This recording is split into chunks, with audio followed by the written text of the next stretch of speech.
রাত্র গভীর হয়ে গিয়েছে, আমাদেরও ফাতেমারও।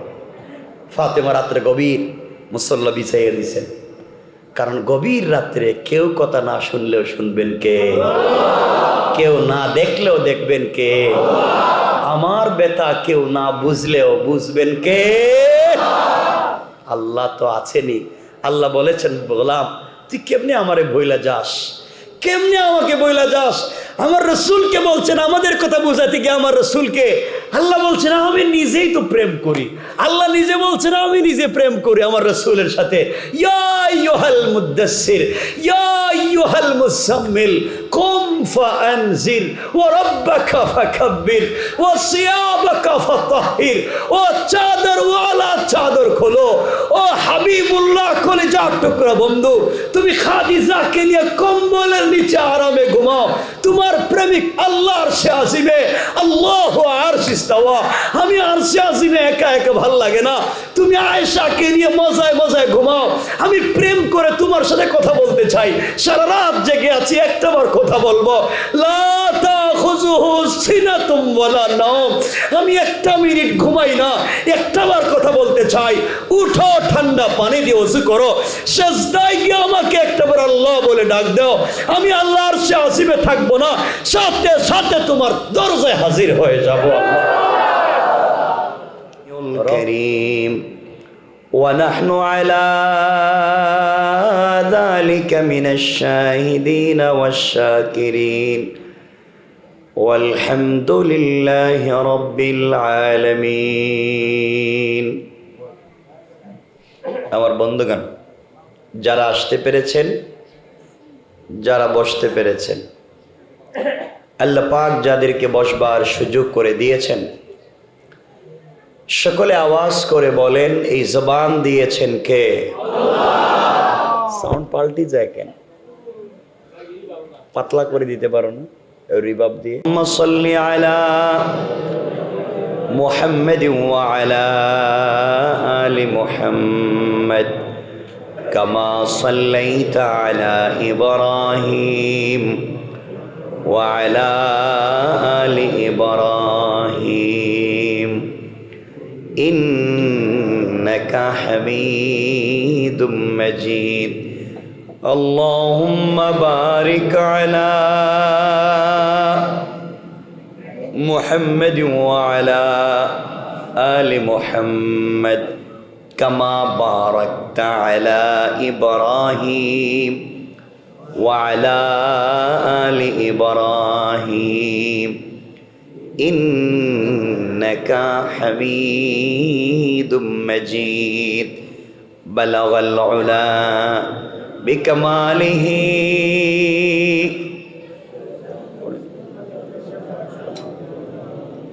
হাসানাত জামিউ খিসালিহি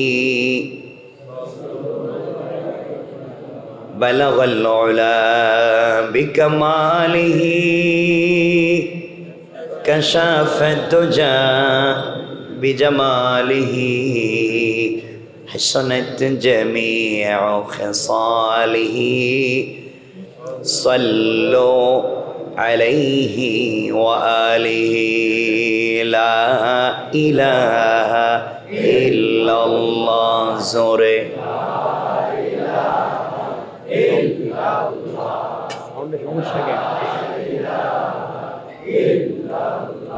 সাউন্ড ঠিক না?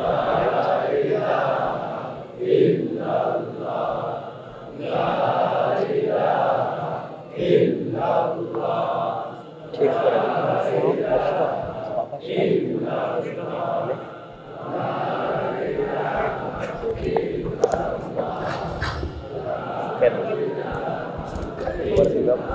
দিতে পারো না? উঠাও। লা ইলাহা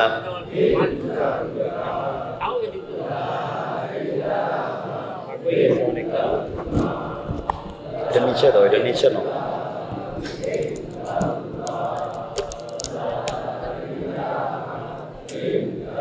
আরে বাবা নিচে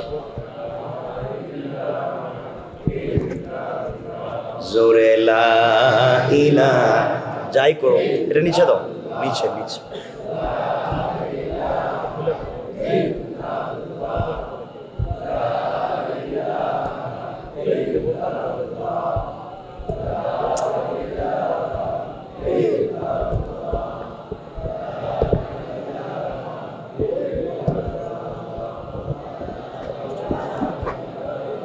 লা ইলাহা ইল্লাল্লাহ। জোরে একটু পরিষ্কার হচ্ছে না? লা ইলাহা ইল্লাল্লাহ। জোরে লা ইলাহা ইল্লাল্লাহ। লা ইলাহা ইল্লাল্লাহ।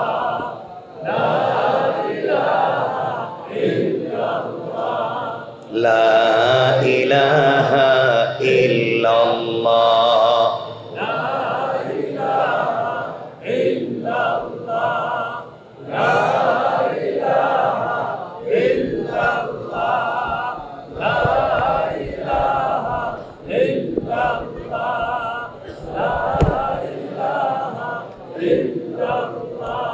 লা ইলাহা ইল্লাল্লাহ।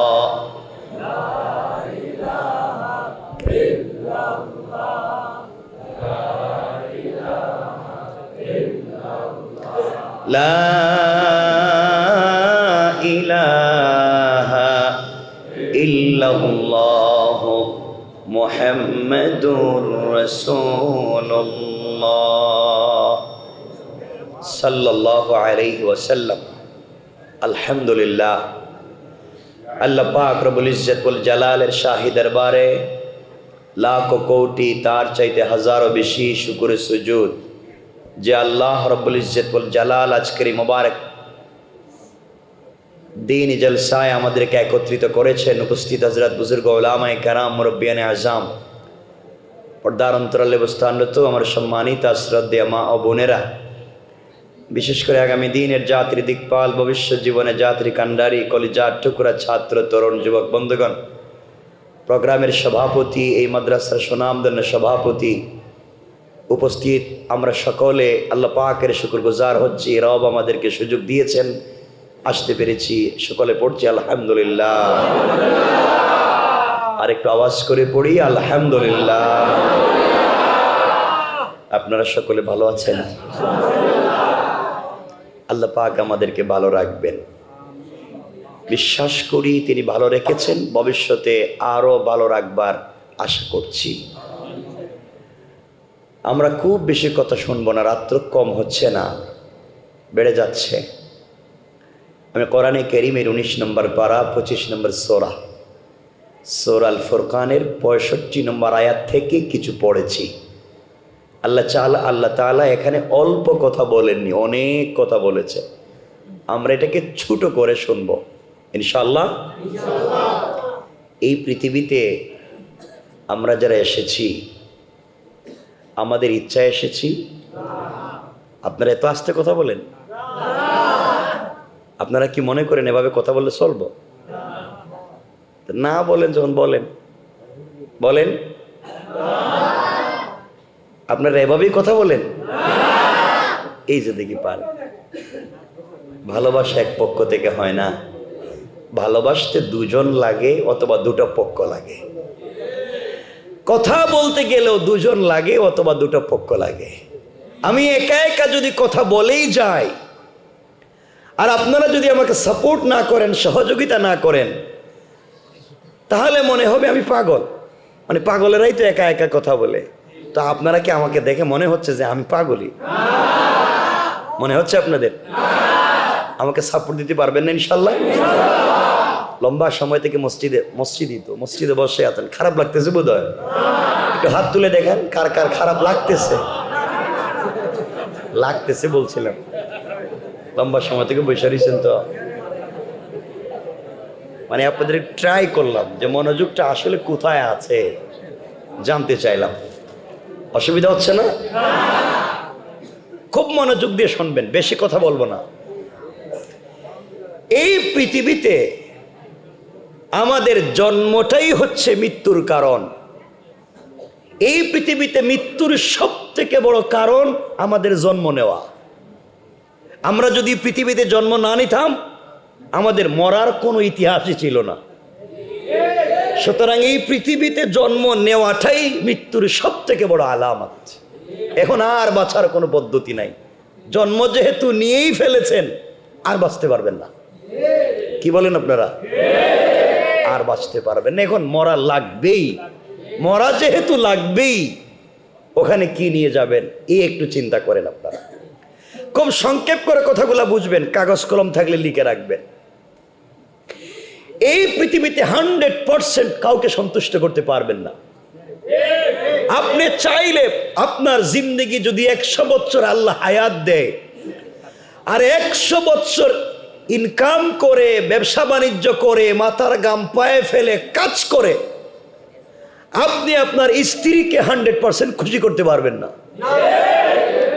আপনি মাথার গাম পায়ে ফেলে আপনার স্ত্রীর জন্য, আপনার সন্তানের জন্য যদি আপনি সম্পত্তি করে যান, এক সময় আপনার স্ত্রী আর আপনার সন্তান বলবে, আপনি আমাদের জন্য কি করছেন? সব তো আপনার ভাই বোনের জন্য করছেন। আপনি মাথার গাম পায়ে ফেলে যাদের জন্য এত কিছু করলেন, এই ভাই বোন একদিন বলবে, ভাই তুমি আমাদের জন্য কি করছো? সব তো তোমার সন্তান আর বউর জন্য করছো। বোঝা গেল এই দুই গ্রুপের দলাদলিতে আপনার লাইফ শেষ। আপনি কাউকে খুশি করতে পারবেন না। কথা বলেন না কেন? কোনো সম্ভাবনা নাই। আপনি দেখেন না, আপনি বড় ভাই ছোট ভাইকে বিদেশে পাঠিয়েছেন, চাকরি দিয়েছেন, পড়ালেখা করিয়েছেন, বলবে ও আমার জন্য কিচ্ছু করে নাই। কথা বলেন।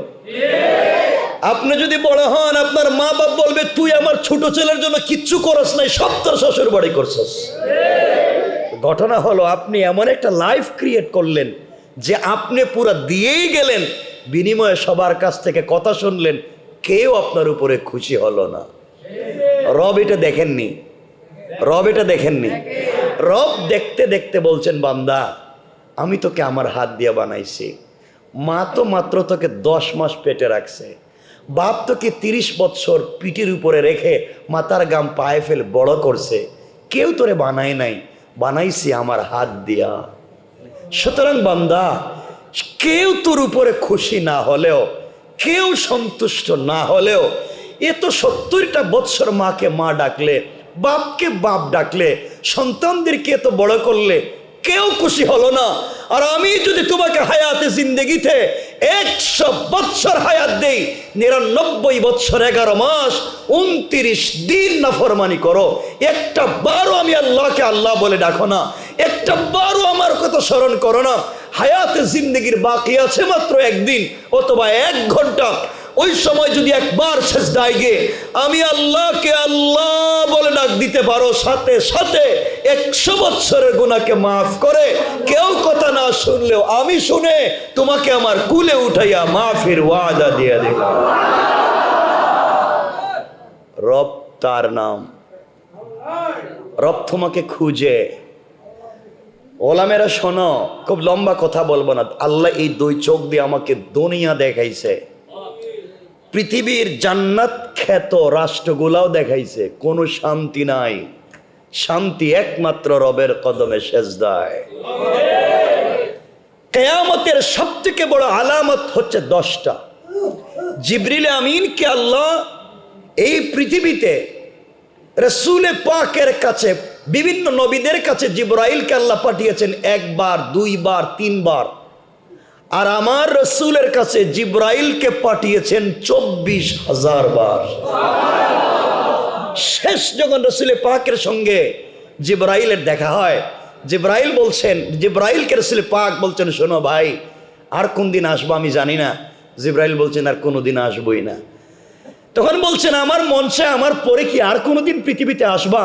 জিবরিল আমিন বলছেন, ইয়া রাসূলুল্লাহ আমি জানি না, আল্লাহর কাছে জিজ্ঞাসা করি।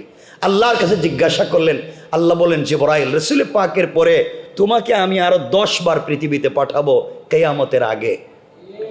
জিবরিল আমিন এসে রাসূল পাককে বলছেন, রাসূলুল্লাহ আপনার ইন্তেকালের পরে আমি আর 10 বার পৃথিবীতে যাব। নবীজি বললেন, কেন যাবেন, কেন যেতে চাও? জিবরিল আমিন বলছেন, আমি জানি না, এটাও আল্লাহ জানেন। জিবরিল আমিন আল্লাহর কাছে জিজ্ঞাসা করেন, আল্লাহ আমি কেন যাব?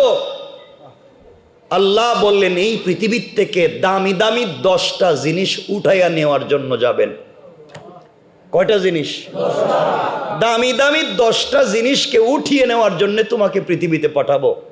জিবরিল আমিন এই দামি দামি যে 10টা জিনিস উঠাইয়া নিয়ে যাওয়ার জন্যই পৃথিবীতে আসবার কথা, আসলে এই 10টা জিনিস এখন পৃথিবীতে আছে না উঠে গিয়েছে। আমার মন চায় আপনাদেরকে এগুলা বলতে, যদি শোনেন আপনারা নিজেরাই আশ্চর্য হয়ে যাবেন আসলে আমরা এখন কি করতে পারি। যে 10 জিনিসকে উঠাইয়া নেওয়ার কথা এগুলো আল্লাহ কি আসলেই উঠায় নিয়ে গেছেন? কারণ আমি যখন বলবো দেখবেন আসলে এগুলো নাই।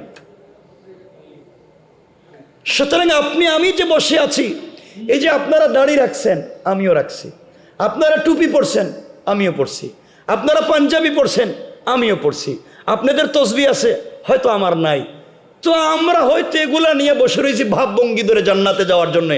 আসলে জান্নাতে যাওয়ার জন্য ভাবভঙ্গির কোনো দরকার নাই।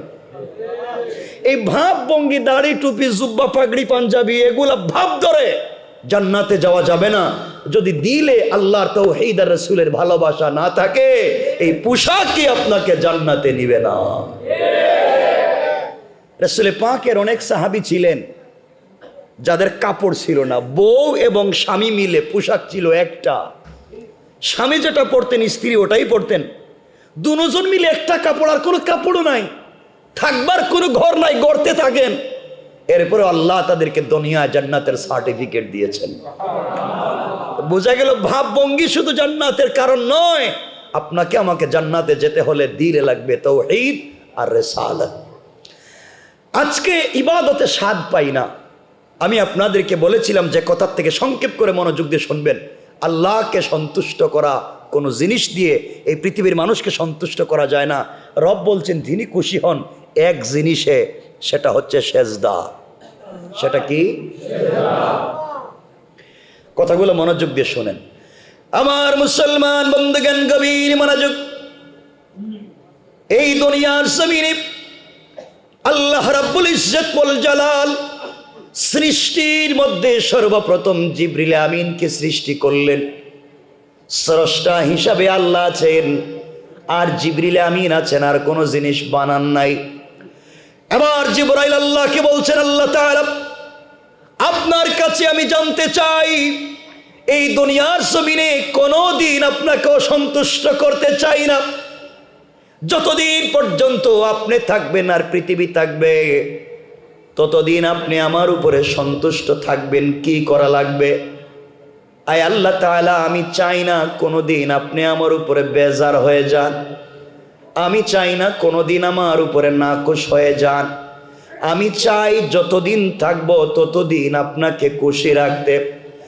আল্লাহ বললেন, জিবরাইল রে, আমি যা সৃষ্টি করেছি আর যা সৃষ্টি করি নাই, আসমান জমিন আরশ কুরসি লৌহ কলম জান্নাত জাহান্নাম জিন্নাত ইনসান ফেরেশতা, আমি আল্লাহ যা সৃষ্টি করেছি আর যা সৃষ্টি করি নাই, জিবরাইল তুমি যদি সব আমাকে দিয়ে দাও আমাকে সন্তুষ্ট করতে পারবা না। কিন্তু কোন গোলাম যখন আমাকে ভালোবেসে আমার কদমে একটাবার সেজদায় পড়ে যায়, ওই একটা সেজদার মাধ্যমে আমি আল্লাহ বান্দার উপরে খুশি হয়ে যায়। এবার জিবরাইল আল্লাহকে ডাক দিয়ে বলছেন, আল্লাহ তাআলা তাহলে বুঝতে পেরেছি এই সৃষ্টিতে কোনোদিন আপনি আমার উপরে অসন্তুষ্ট হতে পারবেন না, আর অসন্তুষ্ট হওয়ার সুযোগ নাই। আয় আল্লাহ পুরা জিন্দগি আমার উপরে সন্তুষ্ট থাকবেন, কারণ আমার চাইতে লম্বা সেজদা পৃথিবীর কেউ দিতে পারবে না। এই বলে জিবরিল আমিন সেজদায় পড়ে গেলেন। কেউ বলেছেন একদিন 2 দিন না, 1000 2000 বছর না, জিবরাইল আল্লাহর কদমে সেজদায় পড়ে গেলেন একাধারে 30,000 বছর। আর কেউ বলেছেন জিবরাইল আল্লাহর কদমে সেজদা করলেন 30 লক্ষ বছর। 30 লক্ষ বছর একাধারে সেজদা করলেন। কোনো কথা নাই, কোনো বার্তা নাই। আল্লাহর কদমে সেজদায় পড়ে ডাক দিয়ে বলেছে, আল্লাহ আপনার কাছে আমি কোনো জিনিস চাই না, জানতেও চাই না, শুধু একটাবার বলবেন আমার উপরে সন্তুষ্ট কিনা। দীর্ঘ 30 লক্ষ বছর সেজদার পরে আল্লাহ বললেন, জিবরাইল এবার মাথা উঠাও। জিবরিল আমিন মাথা উঠিয়ে দিলেন, আল্লাহর কাছে জানতে চাইলেন, আল্লাহ তাআলা বলেন না আপনি আমার উপরে সন্তুষ্ট হলেন কিনা। আল্লাহ বললেন, জিবরাইল রে, 30 লক্ষ বছর সেজদা করেছো, আমি তোমার উপরে সন্তুষ্ট কিনা তুমি জানতে চাও।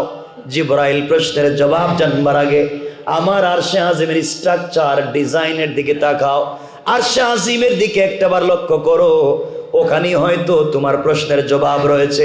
জিবরিল আমিন আরশে আজিমের দিকে লক্ষ্য করলেন, ওখানে তাকাইয়া দেখেন লেখা আছে লা ইলাহা ইল্লাল্লাহ মুহাম্মাদুর রাসূলুল্লাহ। আল্লাহর কাছে ডাক দিয়ে বলছেন, আল্লাহ তাআলা 30 লক্ষ বছর আপনার কদমে সিজদা করেছি, আপনি সন্তুষ্ট হয়েছেন কিনা আমি জানতে চাই। কিনা আপনি আমাকে কালিমা দেখাইয়া দিলেন, ওই কালিমার সঙ্গে আমার সিজদার সম্পর্ক কি? আল্লাহ বললেন, জিবরাইল তুমি শোনো, আমার আখিরি জামানার পয়গম্বর হাবিবুল্লাহ, যাকে কলিজার থেকে ভালোবেসেছি, যাকে উপলক্ষ করে দুনিয়াকে সাজাইলাম, তাকে আমি হাবিবুল্লাহ বানিয়েছি, কলিজার বন্ধু বানিয়েছি। এই কালেমা আমি আল্লাহ তাকে গিফট করতে চাই, উপহার দিতে চাই। আয় আল্লাহ তাআলা, বুঝলাম তো কালিমা গিফট করবেন, আমার প্রশ্নের জবাব কি? আল্লাহ বললেন, এবার শোনো জিবরাইল, এই কালিমা আমি যাকে গিফট করতে চাই, সেই আখেরি জামানার পয়গম্বরের আখেরি জামানার উম্মতেরা, আমার আখেরি জামানার গোলামেরা দুনিয়ার জমিনে যাওয়ার পরে প্রতিদিন কমপক্ষে 5 ওয়াক্ত সালাত ফরজ পড়বে। কত ওয়াক্ত? আখেরি জামানার গোলামেরা 5 ওয়াক্ত সালাত ফরজ পড়বে। 5 ওয়াক্ত সালাতে কমপক্ষে 17 রাকাত সালাত ফরজ পড়বে। কত রাকাত? আবার বলেন, 17 রাকাত সালাত ফরজ পড়বে। ফজরের সালাত 2 রাকাত, জোহরের 4 রাকাত, কত হলো? আসরের 4 রাকাত, কত হলো? মাগরিবের 3, কত হলো? ইশার 4, কত হলো? আল্লাহ বলেন, আখিরি জামানার গোলামেরা দুনিয়ায় যাওয়ার পরে কমপক্ষে 17 রাকাত সালাত ফরজ পড়বে। প্রত্যেকটা রাকাতে কমপক্ষে 2টা করে সেজদা দিবে। প্রত্যেকটা সেজদায় কমপক্ষে 3 বার করে পড়বে সুবহানা রাব্বিয়াল আলা। আবার যেই গোলাম একবার সেজদায় গিয়ে পড়বে সুবহানা রাব্বিয়াল আলা, ও জিবরাইল, তুমি 30 লক্ষ বছর সেজদায় পড়ে যেই শান, যেই মান, যেই মর্যাদার মালিক হতে পারো নাই, আখেরি জামানার গুনাহগারেরা একটাবার সেজদায় গিয়ে যখন আমাকে ডাক দিয়ে পড়বে সুবহানা রাব্বিয়াল আলা, তার ওই একবারের সুবহানা রাব্বিয়াল আলার মর্যাদা তোমার 30 লক্ষ বছরের সেজদার চাইতে আমি আল্লাহর কাছে বাড়ি হয়ে যায়। আল্লাহু আকবার। ও জিবরাইল, আমাকে সন্তুষ্ট করার পদ্ধতি হলো সেজদা। বান্দা যখন উঁচা মাথাটাকে আমার কদমে লাগাইয়া দেয়, এর চাইতে নিচে যাওয়ার জায়গা নাই। সুতরাং দুনিয়ার জমিনে আল্লাহকে সন্তুষ্ট করার সুযোগ হলো সেজদা। সুতরাং এই পৃথিবীতে আমাদেরকে সেজদা করা লাগবে কাকে? আওয়াজ করে বলেন। কিন্তু আফসোস হচ্ছে আমার কষ্ট যেখানে আপনাদের প্রতি, মসজিদে যদি নামাজ একটু দেরি হয়, ইমাম সাহেব যদি রুকু একটু লম্বা করে, সেজদাটা একটু লম্বা করে, তো মুসল্লিরা পিছনে কথা বলা শুরু করে। এমনটা কেমন লোক? বুড়ো মানুষ বসে রয়েছে, বুড়ো মানুষ সেজদা দিতেছে, আর বেচারা লম্বা সেজদা করতেছে। আর বাবা, 24টা ঘন্টায় 24টা ঘন্টা প্রতিদিন, 24টা ঘন্টার 23টা ঘন্টা তুমি দুনিয়ার কাজ করো, 1টা ঘন্টা আল্লাহরে দিতে পারো না? তুমি কেমন নিমক হারাম, 1টা ঘন্টা আল্লাহরে দিতে পারো না? কথা বলেন না কেন? 1টা ঘন্টা দেওয়া যায় না? আমি বলছি না আপনারা ব্যবসা বাণিজ্য বাদ দেন, আমি বলছি না বিয়ে শাদী বাদ দেন, ব্যবসা বাণিজ্য করেন, চাকরি করেন, বাচ্চা কাচ্চা দেখেন, স্ত্রীর সাথে সময় কাটান, ফ্যামিলির সাথে সময় কাটান, রাজনীতি করেন, যা ভাল লাগে তা করেন, সব করেন। 24টা ঘন্টায় 1টা ঘন্টা আল্লাহরে দেওয়া যায় না? আমি আবার বলছি, 1টা ঘন্টা একসাথে দেওয়ার দরকার নাই। ফজরের সময় 20 মিনিট দিলে চলবে, জোহরে আরো 20 মিনিট দিলে চলবে, আসরে আরো 20 মিনিট দিলে চলবে, মাগরিবে 10টা মিনিট দিলে চলবে, এশায় 10টা 20টা মিনিট দিলে চলবে। এটা পারবো না আমরা? কথা বলেন না কেন পারবো না? ইনশাল্লাহ তো বলেন, তো নামাজে তো থাকেন না। ও জওয়ানেরা, তোমাদেরকে বলছি ভাই, আমিও তোমাদের মতো জওয়ান, তোমরা তো আজকালকে দুনিয়া দুনিয়া দুনিয়া দুনিয়া বলে ব্যস্ত, তোমাদেরকে দুনিয়াই কবরে নিয়ে যাবে। মনে রাখবে এই পৃথিবীতে মরে যাওয়ার পরে তুমি যে 24 ঘন্টা যে দুনিয়ার পিছনে দৌড়াইছো, যখনই তুমি মরবা সাথে সাথে তোমার সাথে যেই জিনিসের সম্পর্ক শেষ, এটা হচ্ছে দুনিয়ার সম্পদ। কথা বলেন না কেন? তুমি দুনিয়ার সম্পদ মরে যাওয়ার সাথে সাথে ওয়ারিসকে দিলেও ওয়ারিস মালিক, না দিলেও ওয়ারিস মালিক, কেউ না থাকলেও রাষ্ট্র মালিক, কিন্তু তোমার মালিকানার নাই। কথা বলেন না কেন? কার জন্য এত কিছু করতেছে? আমার কথা কি শোনা যায়? কার জন্য এত কিছু করতেছে? জোয়ান তোদেরকে বলছি, জোয়ান যারা আছো আমাদের মতো, তোমরা তো খারাপ হয়ে গেছো ভাই। মসজিদের ভিতরে তো সব কথা আজকে বলতে পারবো না, তোমরা তো খারাপ হয়ে গেছো। জোয়ান আজকালকের এত খারাপ হয়েছে, আমার বড় ব্যথা লাগে। ও জোয়ান, তোদেরকে বলছি ভাই, আজকাল সারাদিন মোবাইল চালায়, সারা রাত ট্যাব ল্যাপটপ মোবাইল চালায়, সারা রাত মোবাইল চালাইতে চালাইতে যুবক যখন ঘুমাতে যায়, ঘুমাতে গেলে দেখে রাত শেষ। হ্যাঁ, ঘুমাতে গেলে দেখে রাত শেষ, ঘুম থেকে উঠে দেখে দিন শেষ, আর এদের চিন্তা করতে করতে মা বাপের জিন্দগি শেষ। কথা বলেন না কেন? কেন জোয়ান, তোমার কি হয়েছে? কেন ভাই? আর তুমি এত খারাপ হয়েছ, মহিলা কলেজের ছুটি হলে মোটরসাইকেল নিয়ে কলেজের গেটে যাও, ওখানে তোমার কাম কি? এখানে তোমার কাজ কি?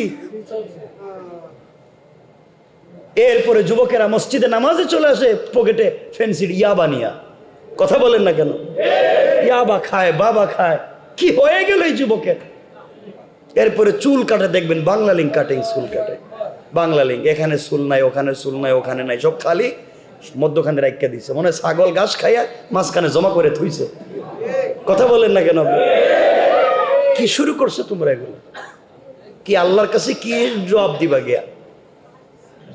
এই জন্য আজকের কথাগুলো মনোযোগ দিয়ে শোনো। লম্বা করবো না, কারণ 11টা হচ্ছে লম্বা করবো না, কিন্তু কথাগুলো শোনো শেষ পর্যন্ত। কি বলতে চাই? ও যুবক, আমিও মারা যাব, তুমিও তো মারা যাইবা, কেউ কিন্তু থাকবা না এখানে। জন্ম যেহেতু নিয়েছি, মরা লাগবেই। আমি জানতে চাই কি নিয়ে যেতে চাও, কি আছে তোমার কাছে নিয়ে যাওয়ার মতো? 8টা গুণের কথা বলতে চাই। এই 8টা গুণ লম্বা হয়ে যাবে, বলবো না, শুধু আপনাদেরকে এতটুকুন বলবো আজকে। ওই যে বললাম সেজদা যদি আল্লাহর কদমে দিতে পারেন, আপনাদের কি বিশ্বাস হয়? রব বলেছেন, আমার কদমে যদি কেউ সেজদা দিয়া আমাকে খুশি করতে পারে, জান্নাতের জিনিসও তার ঘরে পাঠাইয়া দিতে পারি। সুবহানাল্লাহ বলেন। আপনাদের মোটামুটি বিশ্বাস হচ্ছে না, বিশ্বাস না হওয়ার কথা। হ্যাঁ, কোরআন বিশ্বাস করেন? সত্য যে আমি যদি ঠিকমতো ইবাদত করি, তে আল্লাহ চাইলে আমাকে জান্নাত থেকে কোনো জিনিস পৃথিবীতে দিতে পারেন। বিশ্বাস হয়? বিশ্বাস হয়? আল্লাহর কাছে বলতে পারো না কেন? মালিকের মালিক তো আল্লাহ, মালিকের মালিক তো আল্লাহ। আল্লাহর কাছে বলতে পারো না, আল্লাহর কাছে চাইতে পারো না। আজকে আমরা এদিকেই যাব। আজকের মূল ফোকাস থাকবে কথার, আমরা আল্লাহর কাছে সেজদা দিয়া সব আদায় করতে পারি ইনশাআল্লাহ। যুবক তোদেরকে বলছি ভাই, মা বাপকে সময় দাও, মা বাপকে একটু দেখে শুনে রাখো। মা বাপ মরে গেলে আর কারে দেখবা? তুমিও যখন মা বাপ হইবা, তোমার সন্তান তোমাকে দেখবে না। শয়তানি নাফরমানি বাদ দাও, এলাকার মদ জুয়া বাদ দাও, ফেন্সিডিল ইয়াবা বাদ দাও। আর এখানে মুরব্বী যারা বাবা বসে রয়েছেন, 2 হাত জোর করে বলছি, রাগ করেন না, আপনারাও তো খারাপ কম না, আপনারাও তো খারাপ কম না। 5 ওয়াক্ত মসজিদে নামাজও পড়েন, হজও গিয়া করেন, দাড়িও রাখেন। খবর নিয়ে দেখেন আপনাদের এলাকায় হাজি সাহেব দাড়ি রাখে, 5 ওয়াক্ত নামাজ পড়ে, কিন্তু এলাকার সব থেকে বড় সুদের কারবারি। ঠিক কিনা বলেন? তো আপনার এই শয়তানি করতে কইছে কেটা? নামাজও পড়বেন, সুদের কারবারও করবেন, এই কামটা তো শয়তানও করে নাই। আপনাদের কি মনে হয় শয়তান কোনোদিন সুদ খাইছে? আপনাদের জানা আছে কোনোদিন? আপনারা শুনছেন কোনোদিন যে শয়তান সুদ খাইছে?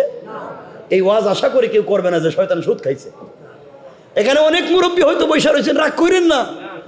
ফজরের নামাজ পড়ে, আউয়াবিন পড়ে, চাশ পড়ে, ইশরাক পড়ে, তাহাজ্জুদের নামাজ পড়ে, এরপরে ফজরের নামাজ জামাতে পড়া আল্লাহর নামের জিকির শুরু করে, জিকির করে কোদাল একটা কান্দে নিয়া আল্লাহর নামের জিকির করে করে জমিনে যায়, আর জিকির করে করে আরেকজনের আইল কাইটটা ঢুকাইয়া দেয়। কথা বলেন না? এগুলো এলাকায় নাই? বলেন নাই? বলেন নাই? বলেন নাই? এগুলা সমাজে আছে আর অলিয়া উলিয়ার মতো বৈশাখ কই যাইতে চান? এই যে ভাবভঙ্গি ধরে বৈশা রয়েছেন, দাড়ি টুপি জুব্বা জব্বা লাগাইয়া, কই যাইতে চান এগুলা নিয়া? ঘটনা কি? কষ্ট পাচ্ছেন আমার কোথায়? মুরব্বীদের কষ্ট লাগতেছে? এখানে কষ্ট লাগার কি আমার আর জিন্দেগিতে দাওয়াত দিয়েন না, আমি বাইরে বলবো কি আমার তো আর দিয়েন না। কিন্তু সমাজ এত নষ্ট করছেন আপনারা, সমাজ এত নষ্ট করছেন যারা ভিলেজ পলিটিক্স করেন, গ্রামের রাজনীতি করেন, এলাকার মোড়ল মাতবর বিচারি, আপনার এই সমাজ নিয়ে এমন নষ্ট করা করছেন। দাড়িও রাখে, সাদা লঙ্গি পরে, সাদা শার্টও পরে, এখানে সুন্দর দেখবেন একটা সুন্দর করে বিশাল বড় একটা রুমালও দে, অথবা সুন্দর চাদর একটা ফালায়, পকেটে ছেলে মেয়ে চকও রাখে, কিন্তু গ্রামের পঞ্চায়েতের বিচার করতে গিয়া 500 টাকা হাতে ধরাইয়া দিলে ডাইনের বিচারে বাম বানাইয়া দেয়। এগুলা নাই, এলাকায় নাই। শয়তানি করো না, অলির মতো বৈশা রইছো, জান্নাতে যাইতেছে। শয়তানতেই কামগুলো করে নাই, শয়তানতিগুলো করে নাই। আপনারা কোনোদিন আপনাদের জানা থাকলে বলেন, আমাকে বলেন যে শুনছেন হুজুর ওয়াজ করছে যে শয়তান গ্রামের বিচার করতে 1 কাপ রং চা খাইয়া এদিকের বিচার এদিকে দিছে। এ কামটা করছে শয়তান? সুদ খায়, ঘুষ খায়, ফেন্সিডিল ইয়াবার ব্যবসা করে, জায়গা জমিন দখল করে, মসজিদের জায়গা, মাদ্রাসার জায়গা, এতিমের জায়গা, গুরুস্থান, গরিবের জায়গা জমি নিজের নামে বুয়া জাল দলিল বানায়, সব খাইয়া হজে গিয়া পাত্তর মারে শয়তান রে। কথা বলেন না কেন? 8 লক্ষ খরচ করে হজে গিয়া জামারাতে শয়তান রে পাথর মারে। শয়তান কয় আল্লাহ আমারে মারতে আইছে কেন? এই তো বড় শয়তান হয়ে বসে রয়েছে। কথা বলেন না কেন? আপনি পাথর মারতে গেছেন 8 লাখ খরচ করে মক্কায়, আর শয়তান বসে রয়েছে গ্রামে। কথা কয় না? খুব খারাপ লাগতেছে আপনাদের? আহারে, শয়তান চিনলেন না আপনারা। এই ওয়াজ আজকে কি করতাম বুঝতেছি না তো, আপনাদের আবার কোন জায়গায় খারাপ লাগিয়ে যায়। এই জন্য মনে রাখবেন, ভাবভঙ্গিদের শুধু লাভ নাই। আমি তো গতবারই বলছি, গত বছর হজে গিয়ে হাদি সাহেব পাথর মারতে মারতে জুতা খুললে মারতেছে শয়তান রে। যে শয়তান রে জুতা খুলে মারতে গেলেন, 8 লাখ খরচ করে জামারাতে পাথর মারতে গেলেন, সুদ খায় নাই, ঘুষ খায় নাই, ফেন্সিডিল ইয়াবার ব্যবসা করে নাই, গরিবের জায়গা জমি দখল করে নাই, মসজিদ মাদ্রাসার জায়গা জমি দখল করে নাই, তাহাজ্জুদ পড়ে কুদাল খান্দে নিয়া আরেকজনের আইল কাটিয়া ঢুকায় নাই, গরিবের জায়গা জমি নিজের নামে বুয়া জাল দলিল করে নাই। এরপরে ওরে গেছেন জুতা দিয়ে পাথর মারতে 8 লাখ খরচ করে। জুতা যদি মারাই লাগে, পাথর যদি মারতেই হয়, আগে সমাজের বদমাইশদেরকে মারা দরকার।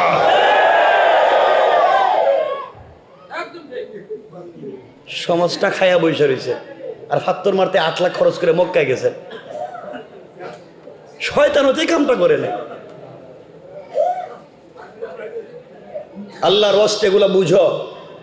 একটা গ্রামের লোক একটা বাড়ি বানাইছে, বিদেশ থেকে আইসে অথবা ঢাকা শহরে থাকে, একটা বাড়ি বানাইছে। মাতবররা মিললে রাস্তা বন্ধ করে দেয়, তোর বাড়িতে গাড়ি ঢুকতো না, আগে আমরা 5 লাখ টাকা দে। কথা কন না কেন? এরপর রাস্তার ব্যবস্থা করে দিয়েছে। সত্য বড় শয়তান, চিন্তা করে।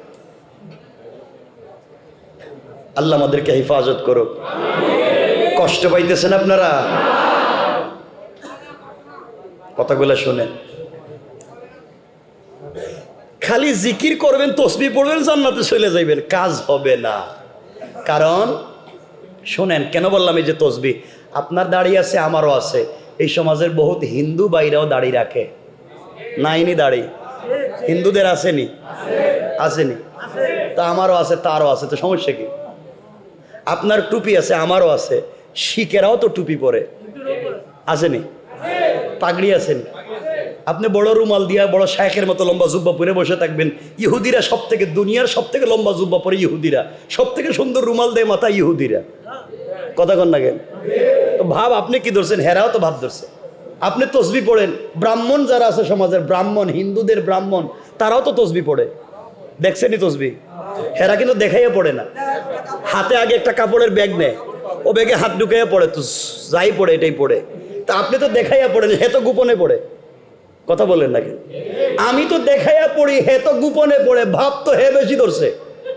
কথা বলেন, কি ভাব ধরছেন আপনি? আমি ভাব ধরে জান্নাত? আল্লাহর ওয়াস্তে এগুলো দিয়ে শুধু জান্নাতে যাওয়া যাবে না। জান্নাতে যেতে হলে দিলটা পরিষ্কার লাগবে, দিলে তাওহীদ, দিলে রাসূলের রিসালাত, এছাড়া আর কোনো পদ্ধতি সামনের দিকে নিয়ে যাই, মনোযোগ দিয়ে শোনেন কি করে জান্নাতে যাবেন। যেটা বলতে চাইছিলাম, পৃথিবীতে বেঁচে থাকলেও জান্নাতের কাপড় চোপড় পাওয়া যায়, জান্নাতের জিনিস বাড়িতে আনা যায়। দেখেন আমার মুসলমান বন্ধুগণ, গভীর মনোযোগ। এই দুনিয়ার জমিনে আমার কলিজার টুকরা রাসূল হাবিবুল্লাহ রাসূল পাক সাল্লাল্লাহু আলাইহি ওয়াসাল্লামের কলিজার টুকরা মেয়ে হযরতে ফাতেমা। ছোট মানুষ, তখন পর্যন্ত বিয়ের বয়স হয় নাই। মনোযোগ দিয়ে শোনেন, হযরতে ফাতেমার সঙ্গে তার এলাকার এক ইহুদির মেয়ের সম্পর্ক হয়ে গেল, বন্ধুত্বের সম্পর্ক। ইহুদির মেয়ের সঙ্গে হযরতে ফাতেমার বান্ধবীর সম্পর্ক হয়ে গেল। ইতিহাসে দুইটা কথা পাওয়া যায়, মনোযোগ দিয়ে শোনো। কেউ বলেছেন সম্পর্ক 6 বছর, কেউ বলেছেন সম্পর্ক 12 বছর। এই লম্বা সম্পর্ক ফাতেমার সঙ্গে ইহুদির মেয়ের হয়ে গিয়েছে। মেয়েটা প্রতিদিন বাবার বাড়ি থেকে সকালবেলা ফাতেমার কাছে আসে, সারাদিন ফাতেমার সঙ্গে থাকে, বিকেল বেলা চলে যায়। থাকতে থাকতে ফাতেমার আদর্শ, ফাতেমার চরিত্র, আমানতদারি সে বুঝে ফেলেছে। সিদ্ধান্ত নিয়েছে এই পৃথিবীতে ফাতেমার মতো মহিলা মেয়ে বোধহয় আর নাই। সে ফাতেমার এত ভক্ত হয়ে গিয়েছে, দুনিয়ার জমিনে ফাতেমার মতো বিশ্বস্ত আর কাউকে মনে করে না। ওই মেয়েটা একদিন বিকেল বেলা বাবার কাছে গিয়েছে, বাবার কাছে গিয়ে বসেছে। বাবা ইহুদি ডাক দিয়ে বলছে, মেয়ে আমার, ও মা, তোমার বয়স তো কম হয় নাই মা, তুমি বড় হয়ে গিয়েছ। আমি বাবা তোমাকে বিয়ে দিতে চাই, তুমি কি বিয়েতে রাজি আছো কিনা মা বলো। মেয়ে ডাক দিয়ে বলতেছে, আব্বা জান, আপনি আমার জন্য ছেলে ঠিক করবেন, আপনি আমাকে বিয়ে দিবেন। আমি মেয়ে হিসাবে মানতে যাব না কেন? বাবারা তো মেয়েদের ভালো চায়। বাবা, আপনি যদি আমার বিয়ে ঠিক করেন আমি বিয়েতে রাজি। ইহুদি ডাক দিয়া বলছে, মেরে শোনো, এই দুনিয়ায় আমার এলাকায় সব থেকে বড় শিল্পপতি ইহুদির ছেলে। টাকার অভাব নাই, শিল্পপতি, স্মার্ট, ভদ্র ছেলে। এমন একটা ছেলেকে তোমার জন্য পাত্র নির্বাচিত করেছি। মারে, তোমাকে ওই ছেলের কাছে বিয়ে দিতে চাই, তুমি কি রাজি? মেয়ে ডাক দিয়া বলছে, আব্বা জান, আমি রাজি কি না আপনি বলেছেন, আমি তো আগেই বলেছি। আজকে রাত্রের সময়টা দিন, আগামীকালকে আপনাকে সিদ্ধান্ত জানাইয়া দেব। মেয়েটা বাবার কাছ থেকে এক রাত্রের সময় নিয়ে চিন্তায় পড়ে গিয়েছে। বাবা আমাকে বিয়ে দিতে চায়, শিল্পপতি টাকাওয়ালা ছেলের কাছে বিয়ে দিতে চায়। আমি এখন কার কাছ থেকে পরামর্শ নিব, ভুল হবে কিনা? মেয়েটা চিন্তা করে সিদ্ধান্ত নিয়েছে, আমার লাইফের সঠিক সিদ্ধান্ত একমাত্র দিতে পারবে আমার বন্ধু, আমার বান্ধবী মুহাম্মদ ইবনে আব্দুল্লাহর মেয়ে হযরতে ফাতেমা। সুবহানাল্লাহ পড়েন। মেয়েটা সকালবেলা দৌড়াইয়া ফাতেমার কাছে এসেছে আর ডাক দিয়ে বলেছে, বোন রে, আজ আমার জিন্দেগির সব থেকে বড় সিদ্ধান্ত নিতে তোমার কাছে এসেছি। আমার বাবা আমাকে বিয়ে দিতে চায়। আমার বাবা আমার জন্য ইহুদির এক সম্ভ্রান্ত টাকাওয়ালার ছেলেকে ঠিক করেছে। আমি বিয়েতে রাজি হব কিনা তোমার কাছে জানতে চাই। ফাতেমা ডাক দিয়ে বলেছেন, বোন রে, আমি মুসলিম, তুমি ইহুদি, তোমার পার্সোনাল লাইফে আমি কোনো পরামর্শ দিতে পারি না, এই ব্যাপার তুমি বুঝো। মেয়ে ডাক দিয়া বলছি, ফাতেমা, এই পৃথিবীতে একমাত্র তোমাকে আমানতদার, বিশ্বস্ত মনে করি। আমার চাইতে বিশ্বাস তোমাকে বেশি করি। তুমি আমার লাইফে যে সিদ্ধান্ত দিবে তা মেনে নেব। তুমি ছাড়া আমি কারো কথা বিশ্বাস করি না। এবার ফাতেমা বললেন, বোন রে শোনো, তোমার বাবা যেহেতু তোমার জন্য ছেলে ঠিক করেছে, কোনো বাবাই তার মেয়েকে খারাপ জায়গায় বিয়ে দিতে চায় না। কোনো বাবাই তার মেয়ের খারাপই চায় না। সকল বাবারাই চায় তার মেয়েগুলা ভালো থাকুক। আমার মন বলছে তোমার বাবা যেখানে বিয়ে ঠিক করেছে বিয়ে করে ফেলো। ইহুদির মেয়েটা ফাতেমাকে জড়াইয়া ডাক দিয়া বলেছে, বোন আমার, তুমি আমাকে বলেছ বিয়ে করতে, আমি রাজি। একমাত্র কেবলমাত্র শুধুমাত্র তোমার কথায় আমি রাজি। তুমি বলেছ আমি বিয়ে করতে চাই, কিন্তু আমার একটা শর্ত আছে। আমার শর্ত হলো, তুমি যদি আমার বিয়েতে যাও, তুমি যদি আমার পাশে বসে থাকো, এই পৃথিবীর সব থেকে বড় আমানতদার মেয়েটা আমার কাছে বসবে, সব থেকে পৃথিবীর ভালো মেয়েটা আমার কাছে বসবে, আমাকে আশীর্বাদ করবে। আমার মন বলছে আমার জিন্দগিতে কোনো কষ্ট থাকবে না। ফাতেমা চোখের পানি ছেড়ে ডাক দিয়া বলছেন, বোন আমার, তুমি ইহুদি, আমি মুসলিম, তোমার বিয়েতে যদি আমি যাই, আমার বাবাকে নিয়ে মানুষ টিটকারি করবে, আমার বাবাকে নিয়ে মানুষ মস্কারা করবে।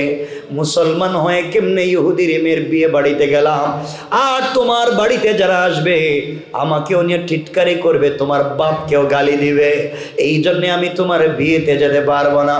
এবার মেয়েটা ডাক দিয়া বলছি, ফাতেমা,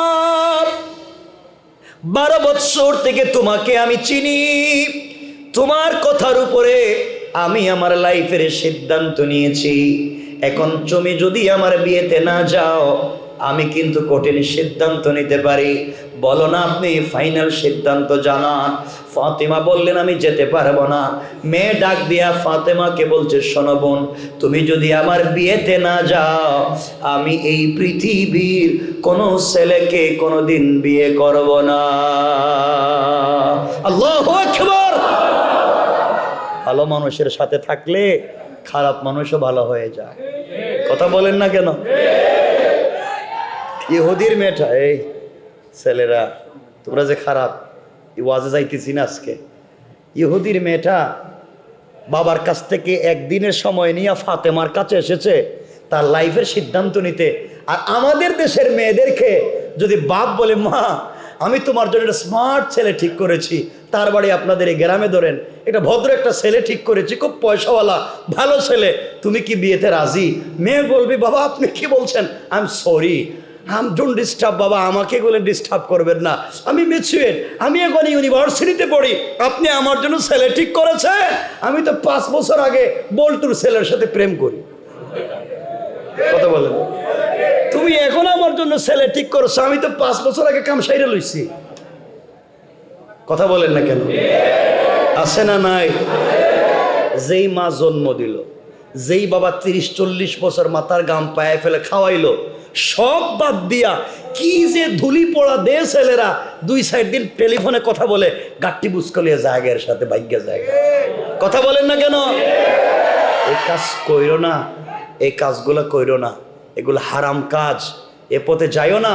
যেই ছেলে তোমাকে ফুসলাইয়া নিয়ে যাচ্ছে, বোন, এমন একদিন আসবে, এমন একদিন আসবে, সে তোমার সব নিয়ে হয়তো রাস্তায় তোমাকে ফেলে দেবে।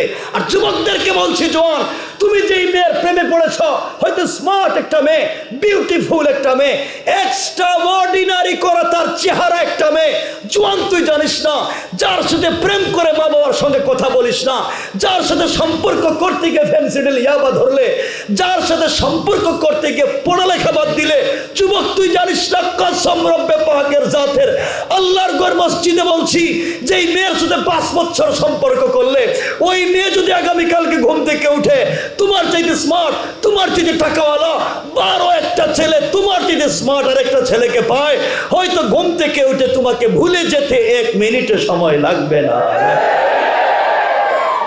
ভুলে যাবে, তুমি 1 মিনিটে ভুলে যাবে। ইয়া আইয়ুহাল ইনসান, রব বলেছেন, ইয়া আইয়ুহাল ইনসান মা গাররাকা বিরাব্বিকাল কারীম। এই মানুষ তোর কি হয়েছে? কে তোকে ধোঁকা দিল? মা গাররাকা বিরাব্বিকাল কারীম, আমার মতো মহান রব থেকে তোকে ধোঁকা দিয়েছে কে? অথচ আল্লাযী খালাকাকা, আমি তোকে বানাইছি, ধোঁকাটা দিল কে? কথা কি বুঝতেছেন আমার? কষ্ট হচ্ছে আপনাদের? আমি জানি কষ্ট হওয়ার কথা, সব দিকে বন্ধ, গরম তো লাগতেই পারে। কষ্ট হচ্ছে? আমি কি কথা সামনের দিকে নিয়ে যাব? কিন্তু আমার সব থেকে বেশি কষ্ট হচ্ছে যে ভাইগুলা দাঁড়ায় রয়েছে, বসছে না। একটু যদি বসতে পারতাম আমি খুশি হইতাম এবং তোমাদের জন্য এই কথাগুলো বলতাম। এত কম দিকে দাঁড়ায় রয়েছে তোমরা, এখানে জায়গা জোগা নাই কোনো জায়গায়। এই যে জায়গা আছে, তোমরা তো আমারও তো দেখা লাগবে না চেহারা, এই চেহারা না দেখলেও আর শোনা যাবে, কিন্তু বসো আমি কিছু কথা বলি। কষ্ট হচ্ছে আপনাদের? এবার একটু হাত তুলেন দেখি, এই কর্নার থেকে কার কার কষ্ট হইতেছে? বড় নাকি? এ তো ওয়াজ করার পরে খুব কষ্ট হইতেছে।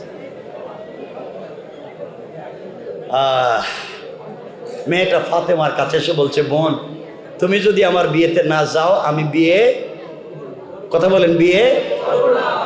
হযরতে ফাতেমা ডাক দিয়ে বলছেন, বোন শোনো, তুমি আমাকে আবেগী করে ফেলেছো, আমি যদি তোমার বিয়েতে না যাই তুমি বিয়ে করবো না বলেছো, আমি কথা দিলাম বোন রে, যাও অবশ্যই ইনশাআল্লাহ আমি তোমার বিয়েতে যাব। সুবহানাল্লাহ পড়ে। ভাই এটা ছাড়িস না।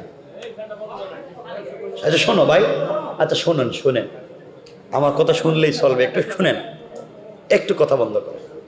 মেয়েটা বাবার কাছে গেছে, গিয়ে বলছে, আব্বা জান আপনি আমার জন্য ছেলে ঠিক করছিলেন না, ইহুদির ছেলে, আমি রাজি, তুমি বিয়ে দিতে পারো, আমি রাজি। ইহুদি তো খুশি হয়ে গেছে, আমার একমাত্র একটা সন্তান, একটা মেয়ে, 1000 কোটি টাকার মালিক, মেয়েটা বিয়েতে রাজি হয়ে গেছে, সে তো একবারে খুশি, সবাই দাওয়াত দিতেছে। মেয়ে বলতেছে, আব্বা বিয়েতে আমি রাজি ঠিক আছে, কিন্তু শর্ত আছে। ইহুদি বলতেছে, মা তোমার শর্ত কি? ঘরবাড়ি দেওয়া লাগবে? সবই তো তোমার, সবই তো তুমি পাইবা, শর্ত আবার কি? মেয়ে বলছে, না আব্বা আমার একটা শর্ত আছে, আপনাকে বলা লাগবে। ইহুদি বলছে, মা বলো। ইহুদির মেয়ে ডাক দিয়া বলছে, আব্বা জান আমার শর্ত হলো, আমি বিয়েতে রাজি হয়েছি, আমার শর্ত হলো আমার বিয়েতে আমার পাশে বসা থাকবে মুহাম্মদ ইবনে আব্দুল্লাহর মেয়ে ফাতেমা। আমি তাকে দাওয়াত করেছি, আমি তাকে ইনভাইট করেছি, আমি বলেছি সে আমার বিয়েতে আসবে। এই কথা শুনে ইহুদির যেন মাথায় রক্ত উঠে গেছে, পায়ের রক্ত মাথায়। বলস কি তুই? মুহাম্মদ আমার জাত শত্রু, মুহাম্মদ আমার জাত শত্রু, সে আমার ধর্মের বিরুদ্ধে গিয়েছে, নতুন ধর্ম প্রচার করেছে, তার মেয়েকে আমার বাড়িতে দাওয়াত করা যায় না। রাত দিন যার বিরোধিতা আমি করলাম, তার মেয়েকে নাকি আমার বাড়িতে দাওয়াত করবে। মেয়েরে শোন, প্রয়োজন বুঝে জিন্দেগিতে তোর বিয়াই দিতাম না, এরপরও মুহাম্মদের মেয়েকে আমার বাড়িতে আসতে দিব না। মেয়ে দাঁড়াইয়া বাবার সামনে ডাক দিয়া বলছে, আব্বা জান এই পৃথিবীতে কোনোদিন আপনার সামনে দাঁড়িয়ে কোনো কথা বলি নাই, আজকে আপনার সামনে দাঁড়িয়ে আমি কথা বলতে চাই। আপনি বলেছেন ফাতেমা আসলে আমাকে বিয়ে দিবেন না, কথা কি সত্য? ইহুদি বলতেছে, যা বলছি সব সত্য, বিয়ে দিতামই না। এবার মেয়ে বলছে, আব্বা জান আমার সিদ্ধান্ত আপনি শোনেন, আপনি যদি আমার বান্ধবী মুহাম্মদ ইবনে আব্দুল্লাহর মেয়ে মুসলমান ফাতেমাকে আমার বিয়েতে আসতে আপনি বাধা দেন, পৃথিবী ধ্বংস হয়ে যেতে পারে, আমি মরে যেতে পারি, এই পৃথিবীর কোনো ছেলেকে আমি বিয়ে করব না। আল্লাহু আকবার। মেয়ে বলছে আমি বিয়েই করব না। বাপ চিন্তা করলো, আমার একমাত্র মেয়ে, আর যদি এখন বিয়ে না করে মুখ দেখাই কি পাবলিকের কাছে, কি সবাই যে দাওয়াত দিলাম, এত লজ্জায় তো শেষ। ইহুদি তো আর আমাদের মতো না, হ্যাঁ তো মারাত্মক ব্রেইন এলা। হে বলতেছে, মেয়ে চিন্তা করিস না, একটু মজা করলাম, যা মুহাম্মদের মেয়ে তোমার বিয়েতে আসতে আমার বাধা নাই, কোনোভাবে কৌশল করো মেয়েকে বিয়ে দিতে চায়। মেয়েটা তো খুশি হয়ে গেছে, আব্বা তুমি রাজি? এমনি রাজি না, আমার শর্ত আছে। মেয়ে বলতেছে, আব্বা আপনার শর্ত কি? ইহুদি বলতেছে, আমার শর্ত হলো মুহাম্মদ ইবনে আব্দুল্লাহর মেয়ে যদি আমার বাড়িতে তোমার বিয়েতে আসতে হয়, সেই ছেঁড়া কাপড় পরে আসতে পারবে না, কারণ আমার বিয়ে, তোমার বিয়েতে আমি যাদেরকে আমার বাড়িতে দাওয়াত করেছি, ইনভাইট করেছি, সবাই পয়সাওয়ালার ছেলে মেয়ে, কোটি কোটি টাকার মালিক, দামি দামি পোশাক পরে আসবে। আর মুহাম্মদ 3 বেলা 1 বেলা খাবার পায় না, থাকবার ঘর নাই, তার মেয়েকে তো নতুন জামা কাপড় দিতে পারবে না, হ্যাঁ ছেঁড়া কাপড় পরে বিয়েতে আসবে, এটা হতে পারে না। সে যদি তোমার বিয়েতে আসতে হয়, এটা নতুন জামা পরে আসা লাগবে। ইহুদির চিন্তা হইল, গরিবের মেয়ে নতুন পোশাক পাবেও না, বিয়েতেও আসতে বললেন, বিয়েতে আসতে এই কৌশল করেছে ইহুদি যে মুহাম্মদের মেয়ে তো বিয়েতে আসার সুযোগ নাই, কাপড় লাগবে। আল্লাহ যখন ইহুদির কথা শুনলেন, আল্লাহও সিদ্ধান্ত নিয়েছেন, ইহুদি শোন, তুই আমার ফাতেমা যে আমার কদমে সেজদায় পড়ে কান্দে, তুই তাকে বিয়েতে না আসার জন্য কৌশল করছস, আর আমি আল্লাহ এখন সিদ্ধান্ত নিলাম, কৌশল করলাম, আমি ফাতেমাকে বাড়িতে পাঠাবো। না সুবহানাল্লাহ, এটা বাদ দেন, কেমন সুবহানাল্লাহ একটু জোরে কর। তাবারুক আছে না? না নাই? তাবারুক খাইবেন আর আসতে কইবেন, এটা কাজ হইতে। সুবহানাল্লাহ একটু জোরে কোয়া লাগবে। ইহুদি সিদ্ধান্ত নিয়েছে ফাতেমাকে আসতে দিবে না, আর আল্লাহ সিদ্ধান্ত নিলেন মনে মনে ইহুদির কথা শুনে ফাতেমা কি বাড়িতে ঢুকাবই। আমার আল্লাহ কোরআনে বলছেন, ওয়া মাকারু ওয়া মাকারা আল্লাহ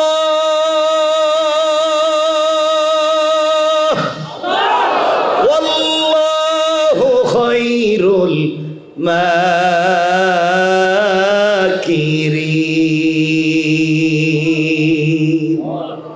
আল্লাহ রাব্বুল ইজ্জতুল জালাল বলছেন, তোমরা কিসের কৌশল করো রে? তোমাদের চাইতে আমি আল্লাহর কৌশল আর হাজার হাজার গুণ বড়। কোন সুবহানাল্লাহ। ইহুদির মেয়েটা ফাতেমার কাছে কান্না করে এসে বলছে, বোন তুমি আমার বিয়েতে যাও, আমার বাপ চায় না। এটা বহুত বড় ভিতরে ভিতরে ভিতরে ভিতরে বহুত শয়তান আমার বাপ, কোনোভাবেই তোমাদেরকে সহ্য করতে পারে না। তুমি আমার বিয়েতে যাও, বাপ চায় না। আমি তো তুমি ছাড়া বিয়েই করতাম না। বাপ আমাকে বলছে, তুমি যদি একটা নতুন জামা কাপড় পরে যাও তাহলে বিয়েতে যাইতে পারবা, আর নাহলে যাইতে পারবো না। বোন এখন তুমি একটা নতুন জামা কাপড়ের ব্যবস্থা করো। এই কথা শুনে ফাতেমা হাউমাউ করে কান্না শুরু করে দিয়েছেন। বোন তুই কি বলিস? আমি কাপড় কোথায় পাবো? আমার বাবা 3 বেলা 1 বেলা খাবার দিতে পারে না, আমার থাকবার একটা ঘর নাই, আমার বাবার পরনের কাপড়টাও ছেঁড়া, তালি দেওয়া, আর আমি কেমনে নতুন জামা পাবো? যা, আমি পোশাকও পাবো না, বিয়েতেও যেতে পারবো না। ইহুদির মেয়েটা বলছে, বোন আমি এটা মানতেই পারি না, তুমি একটা নতুন পোশাকের ব্যবস্থা করাই লাগবে। ফাতেমা তো বলছেন আমি পারবো না। ইহুদির মেয়েটা দাঁড়ায় গেছে। ইহুদির মেয়ে দাঁড়িয়ে বলছে, ফাতেমা সানাব, তুমি আমাকে অনেকবার বলেছো এই পৃথিবীতে তুমি একজনকে মন থেকে ভালোবাসো, তোমার সঙ্গে নাকি একজনের প্রেম আছে, ভালোবাসা আছে। ও ফাতেমা, তুমি আমাকে বলেছো সারাদিন তাকে না দেখে তার কথা চিন্তা করে করে রোজা রাখো। সে বলছে, তোমার প্রেমিক তোমাকে বলছে, ফাতেমা খাইস না, আমাকে যদি পেতে চাও সারাদিন না খাইয়া রোজা রাখো। ও ফাতেমা, তুমি সারাদিন না খেয়ে রোজা রাখো। তুমি আমাকে বলেছো যার সঙ্গে তোমার সম্পর্ক, তুমি যখন গভীর রাত্রে নামাজের সেজদায় পড়ে যাও, সেজদায় গেলে তোমার প্রেমিক তার নাম তুমি বলেছো তোমার সৃষ্টি করতে আল্লাহ, তুমি সেজদায় গেলে সে নাকি তোমার সঙ্গে কথা বলে। ও ফাতেমা, তুমি বলেছো নামাজে দাঁড়াইয়া যখন সূরা ফাতিহা তিলাওয়াত করো, প্রত্যেকটা আয়াতের শেষে সে নাকি জবাব দিয়ে দেয় আল্লাহু আকবার। ও ফাতেমা, তুমি আমাকে বলেছো তোমার আল্লাহ আসমান বানাইছে, জমিন বানাইছে, তোমার আল্লাহ তোমার বাপকে উহুদ পাহাড় পরিমাণ স্বর্ণ দিতে চাইছে। এত বড় ক্ষমতাবান যে আল্লাহ, তুমি বলেছো তোমার আল্লাহর কাছে কিছু চাইলে ফিরাইয়া দেয় না। কেন কেন এত কষ্ট করো? যার সঙ্গে এত বছরের প্রেম ভালোবাসা, আমরা দুনিয়ায় দেখেছি কোন ছেলের সঙ্গে প্রেম করলে তাকেও কোনো জিনিস বললে ফিরাইয়া দেয় না। প্রয়োজন বুঝে দুনিয়ার কোনো জিনিস বিক্রি করে হলেও, চুরি করে ডাকাতি করে হলেও, রিক্সা ভ্যান চালাইয়া হলেও মেয়েটার আবদার পুরা করে। ও ফাতেমা, তুমি যার সঙ্গে সম্পর্ক করেছো, তুমি বলেছো তার নাম আল্লাহ,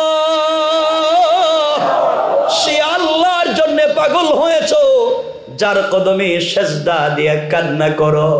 তোমার আল্লাহ কি পারবে না তোমাকে একটা মাত্র পোশাকের ব্যবস্থা করতে?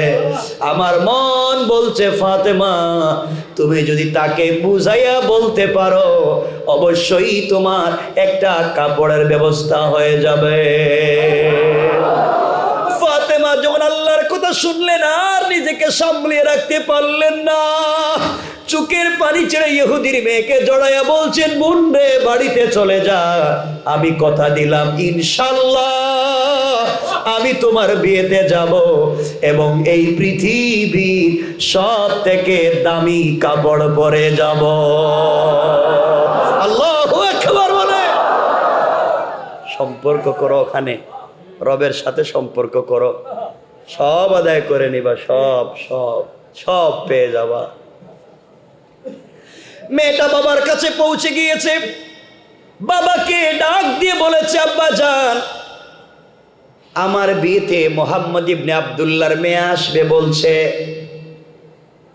ইহুদি চিন্তা করছে, আসো কোনো আপত্তি নাই, কারণ নতুন জামাও পাবে না, আসতেও পারবে না। আমার আল্লাহ কোরআনের আরেক জায়গায় বলছেন, ইন্না কাইদাশ শাইতানি কানা দাঈফা। কাফের বেঈমানেরা যত কৌশল করে রে, তাদের সকল কৌশল আমি আল্লাহর কাছে মশা মাছির গড়ের চাইতে আরো বেশি দুর্বল। কোন ঠিক কিনা? এখন মনে করেন আগামীকালকে বিয়ে, মানে মধ্যখানের ওয়াজ বাদ দিয়ে দিলাম, কথা শুনেন, লম্বা করা যাবে না, 11:30 ঘড়িতে দেখতেছি, মানে আগামীকালকেই বিয়ে।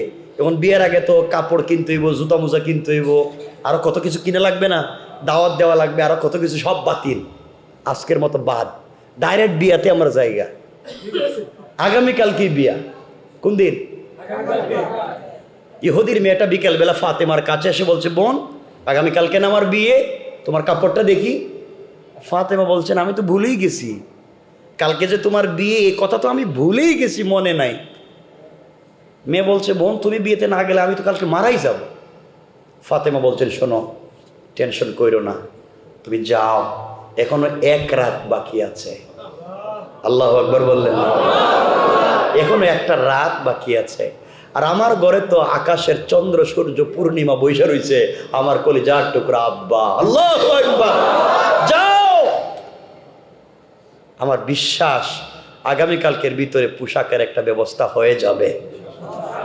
কি বিশ্বাস দিলের ভিতরে। যুবক তোদেরকে বলছি ভাই, এই বিশ্বাসটা বসাও না দিলে, এই বিশ্বাসটা একবার বসাইয়া দেখো না, কত স্বাদ আর কত মজা। কি চাও? কিছু টাকারই তো তোমাদের দরকার, কিছু টাকাই তো, দুনিয়ার টাকা পয়সা বাড়ি গাড়ি, আরে কিচ্ছু না। তুমি রবের জন্য হয়ে যাও, তুমি দুনিয়ার পিছনে ঘোরা বাধ্য, দুনিয়া তোমার পিছনে ঘুরতে বাধ্য। আমি আমার লাইফ থেকে বলতেছি, এটা ওয়াজের ময়দান ছাড়াও আমি আমার লাইফ, যারা আমার ব্যক্তিগতভাবে চিনে, যারা আমার একেবারে কাছে থেকে চিনে, যে আমার এই যে আপনার এলাকার আমার দেলোয়ার ভাই, যারা আমার কাছ থেকে চিনে, এরা খুব ভালো জানে দুনিয়া বাদ দেও। আমি 2 হাত জোর করে বলছি, দুনিয়া বাদ দো। কি চাও দুনিয়া আমারে বলো? টাকা লাগবে তো, এটা বাড়ি লাগবে, এটা সুন্দর বউ লাগবে, এই তো। আরে দূর, সব বাদ দেও, আল্লাহর জন্য পাগল হয়ে যাও, সব রব তোমার বাড়িতে পৌঁছে দিবে ইনশাআল্লাহ। ইনশাআল্লাহ, আল্লাহু আকবার বলো। রবের জন্য কিছু করো। রাত্র গভীর হয়ে গিয়েছে, আমাদেরও ফাতেমারও। ফাতেমা রাত্রে গভীর মুসল্লা বিছাইয়ে দিয়েছেন, কারণ গভীর রাত্রে কেউ কথা না শুনলেও শুনবেন কে? কেউ না দেখলেও দেখবেন কে? আমার ব্যথা কেউ না বুঝলেও বুঝবেন কে? আল্লাহ তো আছেনই। আল্লাহ বলেছেন, গোলাম তুই কেমনে আমারে বইলা যাস, কেমনে আমাকে বইলা যাস? আমার রসুলকে বলছেন, আমাদের কথা বোঝাতে গিয়ে আমার রসুলকে আল্লাহ বলছেন, আমি নিজেই তো প্রেম করি। আল্লাহ নিজে বলছেন, আমি নিজে প্রেম করি আমার রসুলের সাথে। ইয়া আইয়ুহাল মুদ্দাসসির, ইয়া আইয়ুহাল মুসাম্মিল, কুম ফাআনজির, ওয়া রাব্বাকা ফাকাব্বির, ওয়া সিয়াবাকা ফাতাহহির। ও চাদরওয়ালা চাদর খোলো, ও হাবিবুল্লাহ কলিজার টুকরা বন্ধু, তুমি খাদিজাকে নিয়ে কম্বলের নিচে আরামে ঘুমাও। তোমার প্রেমিক আল্লাহ আরশে আজিমে, আল্লাহু আরশে ইস্তাওয়া। আমি আরশে আজিমে একা একা ভাল লাগে না, তুমি আয়েশাকে নিয়ে মজায় মজায় ঘুমাও। আমি প্রেম করে তোমার সাথে কথা বলতে চাই, সারা রাত জেগে আছি, একটাবার কথা বলবো। লা তাখুযুহু সিনাতুম ওয়ালা নাওম, আমি একটা মিনিট ঘুমাই না, একটাবার কথা বলতে চাই, উঠো ঠান্ডা পানি দিয়ে ওযু করো, সিজদায় গিয়ে আমাকে একটাবার আল্লাহ বলে ডাক দাও, আমি আল্লাহর আরশে আজিমে থাকবো না, সাথে সাথে তোমার দরজায় হাজির হয়ে যাব। রব তো তার নাম, কেমনে সে রবকে বইলে যাও? কি হয়েছে তোমাদের? কেন কি হইল ভাই? হজরতে ফাতেমা জায়নামাজ বিছিয়ে দিছে রাত্রে। তোমাদেরকে এত কথা বলতেছি, আল্লাহর কাছাকাছি আনতে চাই। আসো না আল্লাহর কাছে, একটু কাছাকাছি থাকো না, দিলের কষ্টটা আল্লাহর সাথে শেয়ার করো। ফেসবুকে না, কিছু হইলেই তো ফেসবুকে লেখো, ওখানে তোমার কে দেখবে? ব্যথাটা আল্লাহর কাছে বলো না, দিল খুলে ওখানে বলো না কেন? হযরতে ফাতেমা মুসল্লা বিছাইয়া দিলেন, সিজদায় পড়ে গিয়েছেন, চোখ থেকে অনবরত পানি পড়া শুরু করেছে। ডাক দিয়া বলছে, আল্লাহ আজ আমি পরীক্ষা করব, সত্যি কি আপনি আমারে ভালোবাসেন, না আমি একা একা শুধু আপনাকে ভালোবেসে যাই। আয় আল্লাহ তাআলা, আমি ফাতেমা তোমার প্রেমে এত পাগল হয়ে গিয়েছি, কোনদিন তোমার কাছে আমি কিছু চাইলাম না। তুমি বলেছো রোজা রাখা লাগবে তোমাকে পাইতে গেলে, না খায়া সারাদিন থাকা লাগবে তোমাকে পাইতে গেলে। আমি ফাতেমা তো না খায়া থাকি তোমাকে পাওয়ার আশায়। তুমি বলছো তোমাকে পাইতে গেলে হারাম খাওয়া যাবে না, আমি ফাতেমা তো হারামের ধারে কাছেও যাই না। তুমি বলে দিয়েছো তোমাকে পাইতে গেলে গভীর রজনীতে তোমার কদমে সাজদায় পড়ে যেতে হবে, আরামের বিছানা ছেড়ে দিতে হবে। আল্লাহ এই কথা যেদিন থেকে শুনছি কোনোদিন ফিট লাগাইয়া ঘুমাই না, আমি না তোমার কদমে সাজদায় পড়ে যাই।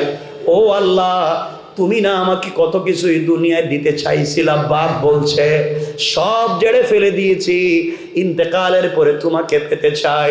বাবা জীবনে নতুন কোনো জিনিস দেয় না, কোনো অনুযোগ নাই, বিয়োগ নাই, বাবার সঙ্গে কোনো কষ্ট নাই, আমার বাবাও তো কষ্ট করে কিছুই নাই। আয় আল্লাহ তাআলা, দুনিয়ার জমিনে তোমার কাছে কিছু চাইলাম না, আজ আমি ফাতেমা তোমার কাছে ছোট্ট একটা জিনিসের আবদার করতে চাই। আজকে পরীক্ষা করব সত্যি কি আপনি ভালোবাসেন না আমি, হয় সম্পর্ক থাকবে নাইলে ভাঙবে, ভালোবাসা শুধু এক পক্ষ থেকে হয় না। ফাতেমা বলছেন, আল্লাহ অমনি এই জিন্দেগিতে কিছুই চাইলাম না, আজ আমি তোমার কাছে ছোট্ট একটা জিনিসের আবদার করতে চাই। গাড়ি না, বাড়ি না, সম্পদ না, কিছুই না। আয় আল্লাহ তাআলা, এটা আমার সৌন্দর্য বাড়াবার জন্যে না, আমার চাহিদা পুরাবার জন্যে না, আমাকে সৌন্দর্য দেখাবার জন্যে না। আমার বাবা দিনের দাওয়াত নিয়ে মানুষের ঘরে ঘরে বাজারে বাজারে যায়, আমি মেয়ে হওয়ার কারণে যেতে পারি না। আয় আল্লাহ তাআলা, তুমি আজকে আমাকে একটা কাপড়ের ব্যবস্থা করে দিবা। তুমি তো গভীর রজনীতে ফেরাউনের দুয়ারেও কবুল করছো, তুমি তো ইউসুফ নবীকে জঙ্গলের ভিতরে কূপের ভিতরে কাপড়ের ব্যবস্থা করে দিছো, তুমি তো ইব্রাহিমকে আগুনের ভিতরে কাপড় দিছো। আয় আল্লাহ তাআলা, আজ আমি তোমার কাছে একটা ছোট্ট কাপড়ের আবদার করলাম। আমি ইহুদির মেয়ের বিয়ে বাড়িতে চাই, ওই কাপড় পরে ইহুদির মেয়ের বিয়ে বাড়িতে যেতে চাই, সৌন্দর্য বাড়াবার জন্যে না, আমাকে সুন্দর দেখাবার জন্যে না, ওই কাপড় পরে ইহুদির মেয়ের বিয়ে বাড়িতে যেতে চাই, যেন ওই বাড়িতে যত মহিলারা আসবে জমা হবে, সকল মহিলারা যেন আমার কাপড়ের দিকে তাকাইয়া কালিমা পড়ে মুসলমান হয়ে যায়। আল্লাহু আকবার। ওয়াজ কিন্তু লম্বা হয়ে যাইতেছে না, আরে শোনেন না, আরে শোনেন, সারা রাত ওয়াজ লম্বা হইলে দুইটা সমস্যা, একটা হইলো তবরক ঠান্ডা হয়ে যাইব, এরপরে পকেট থেকে টাকা দিবেন না। কারণ আমার বলেন আপনারা পয়সা দিবেন এখন নাকি মাদ্রাসায় দিবেন? দিবেন তো? আপনারা যদি কথা দেন তো ওয়াজ সালাম দিবেন তো? এক দুইজন কইলো দেখি, বলছি দিবেন তো, পয়সা পাতি দিবেন তো? ইনশাল্লাহ বলেন না? ইনশাল্লাহ। বুঝলাম না, এখন আওয়াজ কমতেছে কে রে? না, তো ওয়াজ লম্বা করা যাইতই না। আমার একটু সহযোগিতা করেন, বলেন হুজুর ইনশাল্লাহ। আল্লাহ যদি তৌফিক দেয় আমরা দিব ইনশাল্লাহ। আমিও কথা দিলাম ওয়াজ করব, কিন্তু যেই জায়গায় গিয়া ওয়াজ রাইখা দিব কেউ বলতে পারবেন না হুজুর সালাত। ঠিক আছে তো না? বলেন না। আরে আমি একটা জায়গায় তো যাবো ইনশাল্লাহ। ঠিক আছে তো ইনশাল্লাহ? একটা জায়গায় গিয়ে তো রাখবো ইনশাল্লাহ। বলেন ইনশাল্লাহ। ইনশাল্লাহ নাম ওয়াদা। আর রাসূল হাদিসে বলছেন ওয়ালা দিন আলিমান লা আহদালা, যারা ওয়াদা দিয়ে ওয়াদা রাখে না এদের কোনো ধর্ম নাই।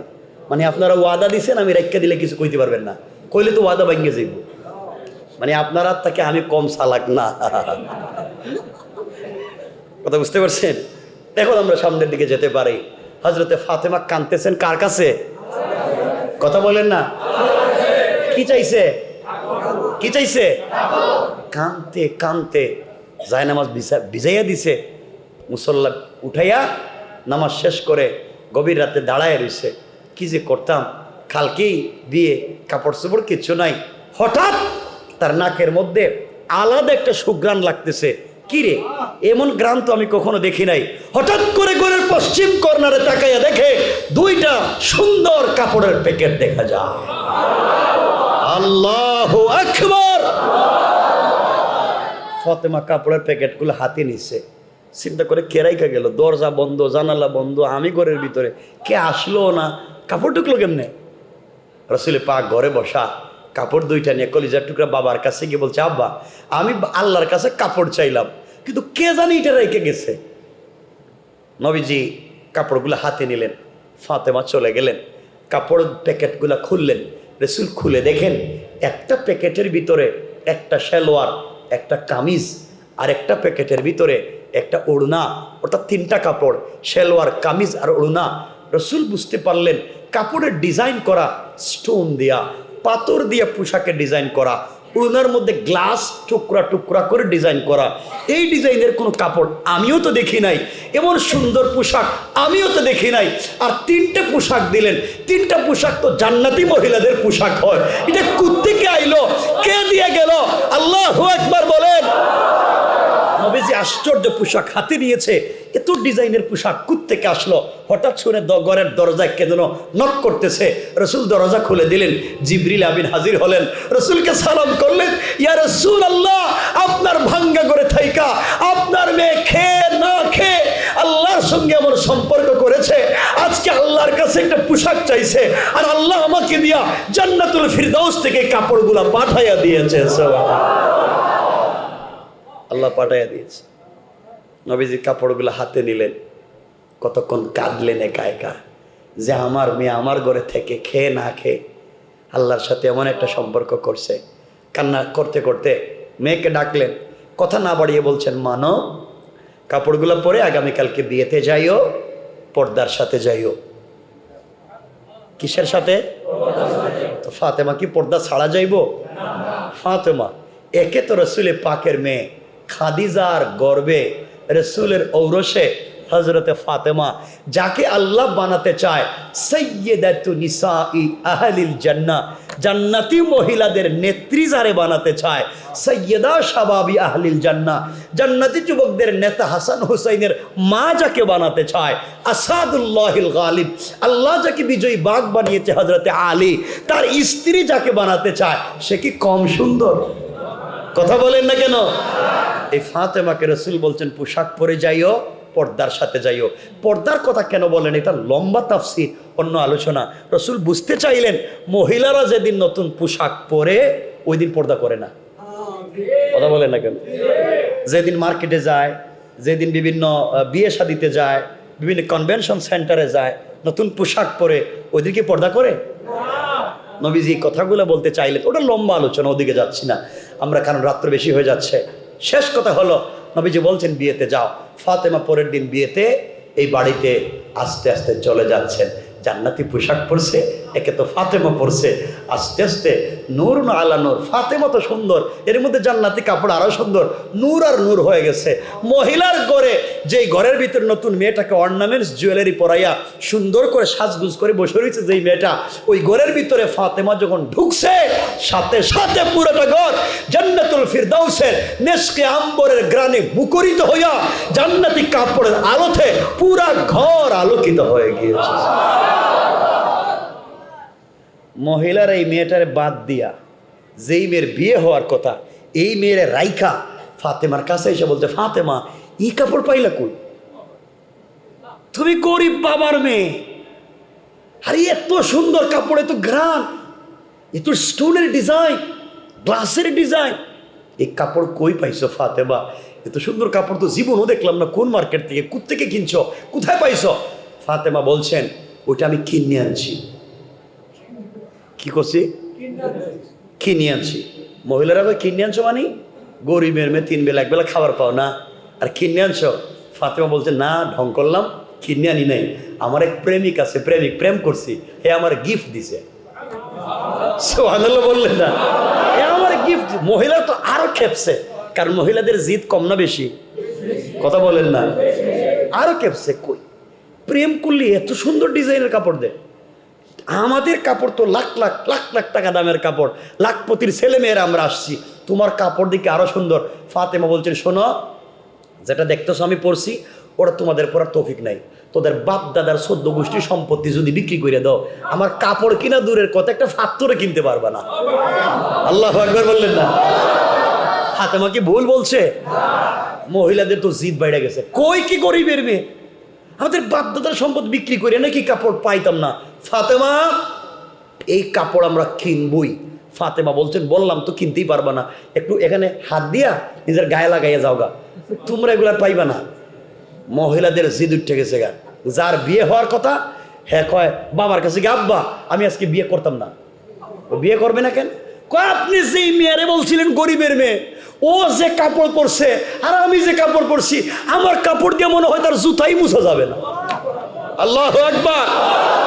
এই মেয়ে যা কাপড় পরছে, এমন কাপড় ছাড়া কিন্তু আমি বিয়ে করতাম না। ঘটনা কি? কোন বিয়ে শাদীর কি অবস্থা হইতে পারে? যেই মেয়ের বিয়ে হবে, এই মেয়ে বলছে ফাতেমার মতো কাপড় ছাড়া বিয়ে করবে না। এটা কই পাইতো? যেই মহিলারা এখানে জমা হয়েছে, মহিলারা বলছে, শোনো, যারা যারা আসছেন, আজকে কোনো বিয়ে শাদী হবে না, আমরাও বিয়ে শাদীতে থাকবো না, আমরাও চাই ফাতেমার মতো কাপড় আমাদেরকেও দেন। কারণ পুরা বাড়ির চিত্র পাল্টে গেছে, সবাইকে ফাতেমার মতো কাপড় লাগবে। কারণ ফাতেমার মতো কাপড় কই পাইবে? ফাতেমা বলছেন, দেখো বোন, কাপড় টুপড় পাওয়া যাবে না, এগুলো পাইবাও না কোনো জায়গায়, তোমরা আমার কাপড়টা একটু দীক্ষা মোটামুটি দেখে লো, একটু গ্রান ট্রান লাগাইয়া দাও, তোমরা আর এগুলো আর আশা করো না। মহিলারা বলছে, ফাতেমা দরকার হইলে বাপ দাদার সম্পত্তি বিক্রি করবো, দরকার হইলে কিডনি বিক্রি করুন, এরপরও আইফোন 15 কিনে ছাড়ুন। কি করে? সব বিক্রি করে দেব, এরপরে এমন কাপড়ের দরকার। ফাতেমা বলতেন, সব বিক্রি করলেও কাপড় কিনা দূরের কথা, আমার উড়নায় যে ডিজাইন আছে না, ডিজাইনের তোমরা গ্লাসও কিনতে পারবা না। এবং তিরমিজির একটা হাদিস আছে, জান্নাতি মহিলাদের পোশাকের দাম কত হবে, শুধু দাম।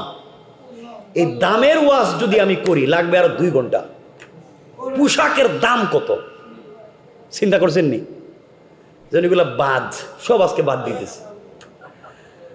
মহিলারা বলছে বিয়েতে নাই, যার বিয়ে হে বলে আমিও বিয়েতে নাই, কাপড় লাগবে। মহিলারা সব জমা হয়েছে ফাতেমার কাছে, আগে ছিল এই মেয়ের কাছে, এখন ফাতেমার কাছে।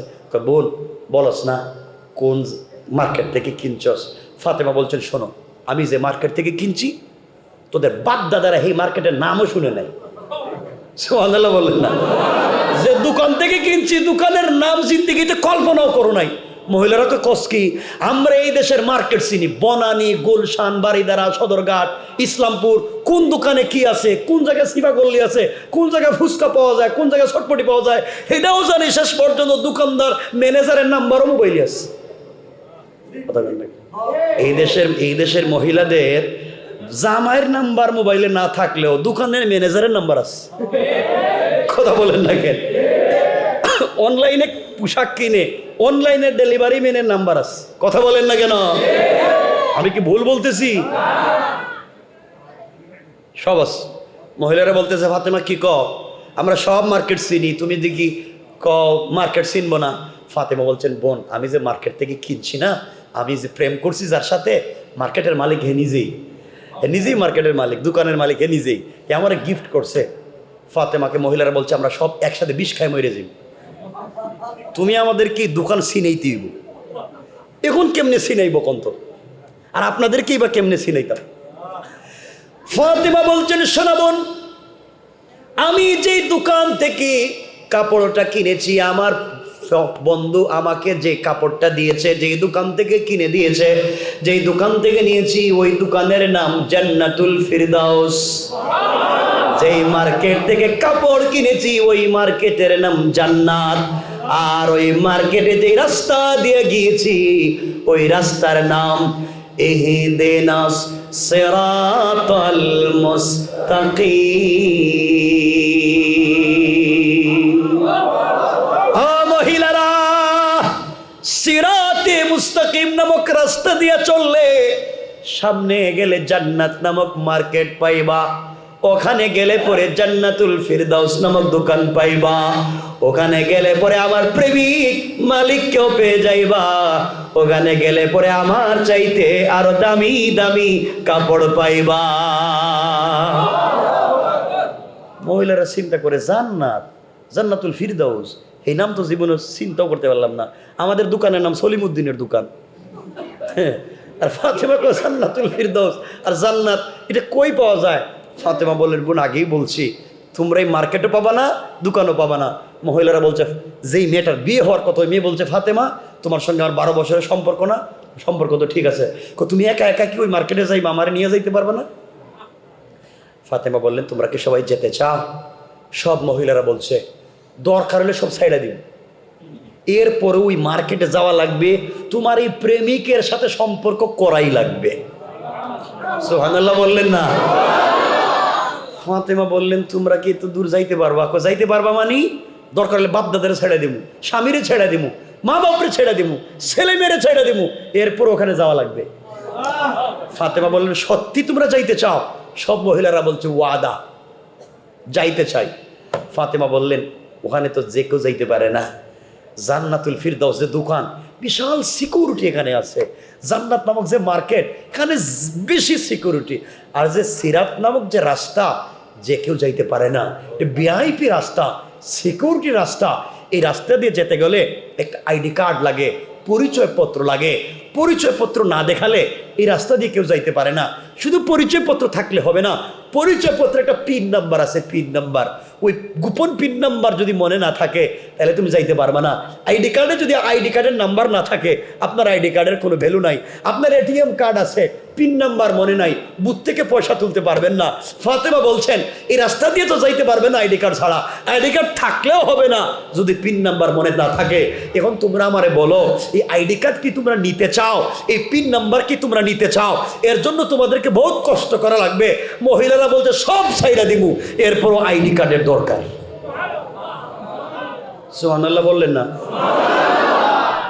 ফাতেমা বললেন শোনো, এই আইডি কার্ড যদি নিতে চাও, আমার যে বাবা, তোমরা তো চিনো মোহাম্মদ ইবনে আব্দুল্লাহ, আমার বাপ, তোমাদের বাপ দাদা আমার বাপরে দেখতে পারে না।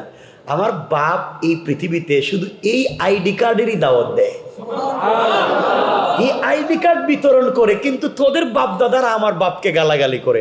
আমার বাপ তো এই জান্নাতুল ফিরদাউসের যে মালিক, এর পক্ষ থেকে আইডি কার্ড বিতরণ করে সবাইরে নিয়ে যাইতে চায়, তোমরা যাইতে চাও না।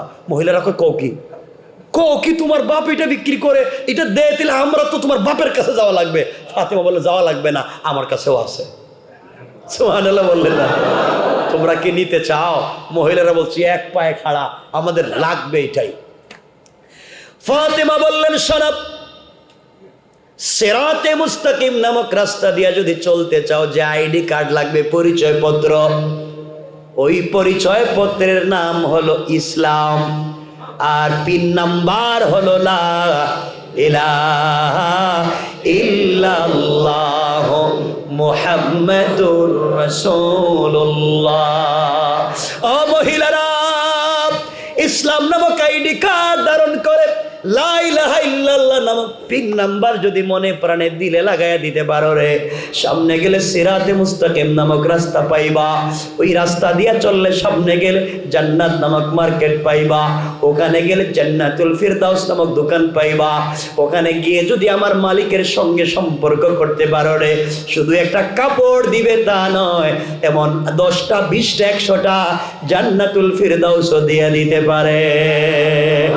মহিলারা বলছে ফাতেমা দেরি করা যায় না, হাত লম্বা করে দাও। ফাতেমা হাত লম্বা করে দিলেন।